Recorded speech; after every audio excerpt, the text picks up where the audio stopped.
দিলীপ বাবুর একটি ভিডিও নিয়ে বিতর্ক তৈরি হয়েছে, চরম বিতর্ক হচ্ছে এবং অনেকেই অনেক রকম কথা বলছেন, কেউ দল ছাড়ার কথা বলছে। মানে আপনারা দলীয়ভাবে যেমন প্রথম কথা হচ্ছে এখনকার টেকনোলজির যুগে কোনো ভিডিও নিয়েই সেই ধরনের বেশি কিছু কথা বলা উচিত নয়। এবং সবথেকে বড় কথা, ব্যক্তিগত জীবনে কে কার সাথে কি করবে, আপনি আপনার ব্যক্তিগত জীবনে কি করেন তাতে আমার উকি মারার অধিকার নেই। কোনো কমপ্লেন হয়েছে কি? তৃণমূল বলছে এটা না না, দিলীপ বাবু হয়েছে, দিলীপ বাবুর বিরুদ্ধে কোনো কমপ্লেন হয়েছে কি? হয়নি। ভাবার তৃণমূল বলছে বিজেপির গোষ্ঠীদ্বন্দ্বের ফল, বিজেপির লোকেরা এই ধরনের ভিডিও প্রকাশ করছে নিজেদের অন্তর্দ্বন্দ্ব তার কারণে। আমার মনে হয় না, আমি এই ভিডিও সেইভাবে দেখিও নি, আমার এই ভিডিও নিয়ে কোনো বিন্দুমাত্র ইন্টারেস্ট নেই। এবং কে কার সাথে ব্যক্তিগত জীবনে কোথায় কি করছে এই বিষয়ে আমাদের মনে হয় আলোচনা না করাই ভালো। এই পুরো বিলটাই হচ্ছে আমার মতে অসাংবিধানিক বিল। যদিও আমি আইনের বিশেষজ্ঞ নই, কিন্তু যতদূর আমি আইন শুনে শিখেছি বা জেনে শিখেছি, সেই অনুসারে ক্যাপিটাল পানিশমেন্টের কোনো সাজা কোনো রাজ্য সরকার আইন করে করতে পারে কি পারে না এই বিষয়ে আমার মনে হয় আইনজ্ঞদের বা আইন বিশেষজ্ঞদের মতামত নেওয়া উচিত। আমি যতদূর জানি যে কোনো রাজ্য সরকারের পক্ষে ক্যাপিটাল পানিশমেন্টের সাজা দেওয়ার প্রাবধান বা শক্তি সংবিধান আমাদেরকে দেয়নি। দ্বিতীয়ত, যে বিষয়টি আমি আগেও বলেছি আবার বলছি, ভারতবর্ষের সংবিধান ফেডারেল স্ট্রাকচার বলছে যদি কোনো একই ক্রাইমের ক্ষেত্রে, একই অপরাধের ক্ষেত্রে কেন্দ্র এবং রাজ্য দুজনের আইন থাকে, তাহলে কেন্দ্রের আইন বা সেন্ট্রাল লেজিসলেশন উইল প্রিভেল। এটা পরিষ্কার লেখা আছে আমাদের সংবিধানে। তো স্বাভাবিকভাবে একই ক্রাইম তাদের রাজ্য সরকারও আইন তৈরি করছে, কেন্দ্র সরকারও আইন তৈরি করছে। এটা আমার মনে হয় ঠিক হয়নি।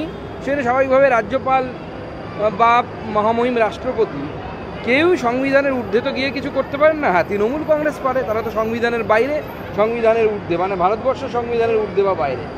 মানুষকে সঠিকটা জানানো, এই যে 56 লক্ষ মুখ্যমন্ত্রী বলছেন বিহারের সংখ্যাটা, আপনি নির্বাচন কমিশনের ওয়েবসাইটে গিয়ে দেখুন না কি লেখা আছে তাতে। এই 56 লক্ষর মধ্যে কারা? 20 লক্ষর উপরে হচ্ছে যারা মারা গেছে। মুখ্যমন্ত্রী কি চাইছেন? যারা মারা গেছে তাদের নাম ভোটার লিস্টে থাকবে?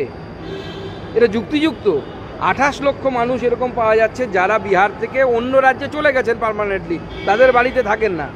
তাহলে আমি যদি আমার বাড়িতে না থাকি, তাহলে আমার নাম কি আমার বিধানসভার বা আমার ভোটার লিস্টে থাকার কথা? হয় না, এটা উচিত নয়। তো মানুষকে এভাবে ভয় পাওয়ানোর চেষ্টা করা হচ্ছে। ইন্টেন্সিভ যে revision, it is an integral part of the Indian democracy. আমরা বরাবর হতে দেখেছি। এই নির্বাচন কমিশনের বিষয়ে আমারও কিছু করার নেই, আপনারও কিছু করার নেই। নির্বাচন কমিশনের কোনো বিষয় নিয়ে, যেহেতু এটা সাংবিধানিক বিষয়, নির্বাচন কমিশন একটি সাংবিধানিক সংস্থা, সেটা নিয়ে লোকসভা বা রাজ্যসভাতে কোথাও আলোচনাও হওয়া সম্ভব নয়। সেই আধার কার্ড, ভোটার কার্ড জালি তৈরি হওয়ার জন্য মুখ্যমন্ত্রীর জন্য এটা হচ্ছে। মুখ্যমন্ত্রী পশ্চিমবঙ্গের আধার কার্ড, ভোটার কার্ডকে এমন জায়গায় পৌঁছে দিয়েছে, আপনারা নিশ্চয়ই মনে আছে একসময় বিহারের এমন অবস্থা হয়েছিল, বিহার থেকে কোনো সার্টিফিকেট এলে পরে, এডুকেশনাল সার্টিফিকেট এলে সন্দেহের চোখে দেখা হতো। লালু যাদবের আমলে বা তার আগের সময় আমরা দেখেছি। কেন হয়েছিল? কারণ সেই সময় বিহারের শিক্ষা ব্যবস্থা এমন জায়গায় পৌঁছে গেছিল যে টাকা দিলে সার্টিফিকেট পাওয়া যেত। তো মুখ্যমন্ত্রী এখন পশ্চিমবঙ্গের আধার কার্ড, ভোটার কার্ডকে সেই জায়গায় পৌঁছে দিয়েছে যে আপনি টাকা দিন, আধার কার্ড পাবেন, ভোটার কার্ড পাবেন। আপনি পাকিস্তানের জঙ্গি হলেও পাবেন, মমতা বন্দ্যোপাধ্যায় দলের লোক আপনাকে করে দেবে টাকা দিলে পরে। স্বাভাবিকভাবে সন্দেহ। একটা পোস্ট করছে যে মুম্বাইতে পরিযায়ী শ্রমিকের মৃত্যু, কিন্তু তথ্য যাচাই করে দেখা যাচ্ছে তিনি বিবাহ বহির্ভূত। হ্যাঁ, তাদের অবৈধ সম্পর্কের জন্য খুন হয়েছে। পরিযায়ী শ্রমিক মিথ্যাচার। তৃণমূল ওইভাবে ভোট জিততে চাইছে। তৃণমূল মানুষকে বিভ্রান্ত করে বাঙালি মমতা বন্দ্যোপাধ্যায় বিপদে পড়লে বাঙালি সেন্টিমেন্ট নেন। আমি তো দেখলাম অভিষেক বন্দ্যোপাধ্যায় বলেছেন সবাই নাকি বাংলায় ভাষণ দেবে। আমি অপেক্ষা করছি কবে আমাদের ইউসুফ পাঠান লোকসভায় দাঁড়িয়ে বাংলা ভাষায় ভাষণ দেবে, কবিতা আবৃত্তি করবে। আমি তো অপেক্ষা করছি, দেখি কবে পারে। মমতা বন্দ্যোপাধ্যায় কথা হচ্ছে বাঙালিরা যে অন্য রাজ্যে আক্রান্ত হচ্ছে বা অন্য রাজ্যে পুলিশি হেনস্থা বা যাই বলুন না কেন সেটাকে, তার মূল কারণ হচ্ছে মমতা বন্দ্যোপাধ্যায়ের প্রশাসন। মমতা বন্দ্যোপাধ্যায়ের প্রশাসনের কাছে লিস্ট পাঠায় অন্য রাজ্যের প্রশাসন। রিসেন্টলি হরিয়ানা সরকার পাঠিয়েছে 50 জনের উপরে নাম, বলেছে আপনারা চেক করে বলুন যে এরা বাংলার পার্মানেন্ট অধিবাসী কি না, অর্থাৎ এরা ভারতের নাগরিক কি না। এটা মমতা বন্দ্যোপাধ্যায় সরকারের কাছে জানতে চেয়েছে।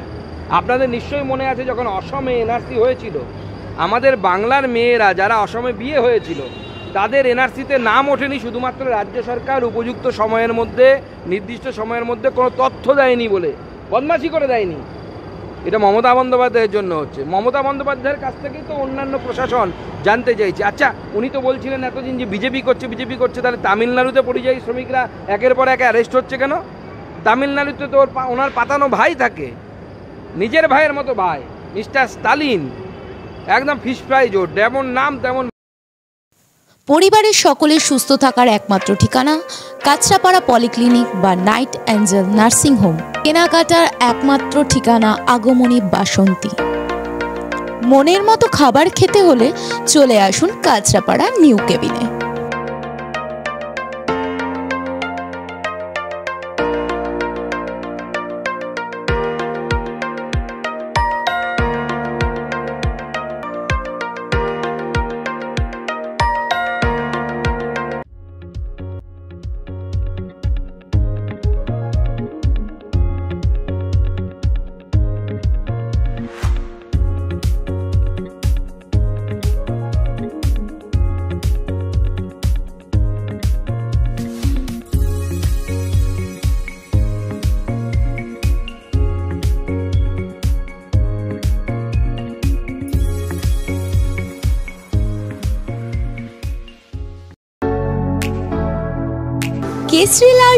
কেশরী লাইট হাউস এবং কেশরী লাইট হাউস নিজেদের রান্নাঘরকে আরো অত্যাধুনিকভাবে সাজাতে, সমস্ত কিছু পেতে চলে আসুন নৈহাটি গৌরীপুর চৌমাথা বাজার কেশরী লাইট হাউস।